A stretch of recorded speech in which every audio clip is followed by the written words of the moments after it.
Monday, July 11th, 2 p.m. Would you like a bloody thumbprint? Jake. The scorching sun shows no pity to a hump like me, laid out in the open on the high desert terrain. Bugs try to seek shelter in my clothing, but they crawl along my bare skin until they become trapped within a fold of fabric or drown in a drop of my sweat. The dryness of the air would shrivel me like a discarded orange peel but for the large quantity of water that I consume. Just an average day on recon.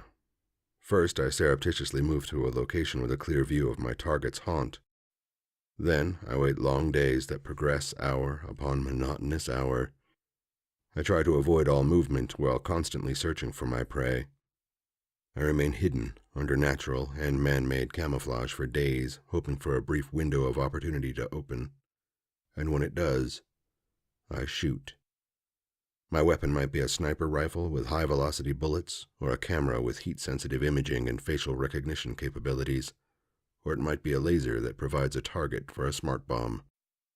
Whatever the mission, it always comes down to the brief moment when I focus my vision on a precise image and gently squeeze a trigger. The image fades and reforms as a conference room. As much as I hated those times in the wild, they were a cakewalk compared to this. Sitting in a 20th floor conference room with a view of East Portland and a snow-clad Mount Hood piercing a deep blue cloudless sky, I press my palms against a long table made from a single slab of old-growth fir. Its gnarled grain and occasional knots provide a welcome diversion from the conversation circling me like a hungry vulture. My chair is more comfortable than my bed, and that's a blessing. And the room is stocked with coffee, water, tea, and soft drinks. Nobody would want me not to be able to dig my own grave because of a dry throat, but if they really wanted me to spill the beans, they'd have some whiskey on hand. To my right sits Peter Jennings, my attorney. Directly across from me sits my wife, Sue Brand. Next to her sits her attorney, the evil stepmom from every Disney movie, Sally Crenshaw, or Sal, as she is apt to remind me. The two attorneys are charging $10 a word, triple for words with 4 or more syllables, and must be keeping score as they compete for the title of most verbose. I glance at my wife, the love of my life.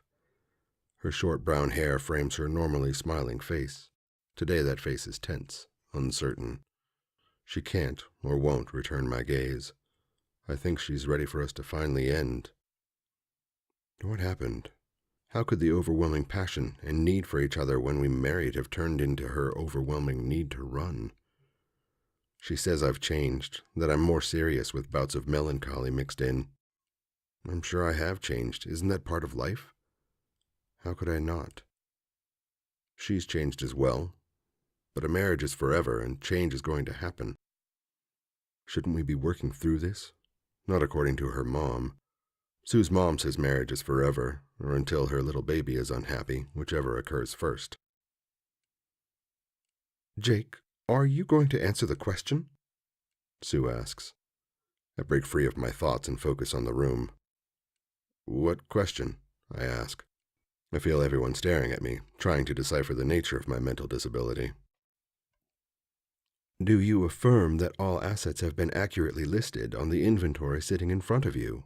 Attila the Sal asks. I look at Pete, who nods toward the sheet of paper sitting in front of me. All of our worldly possessions are individually listed. Each item is assigned to the person who will take full ownership in a few moments. This treasure chest of riches is to be split 4 ways, 1 share to Sue, 1 to me, and 1 to each of our attorneys.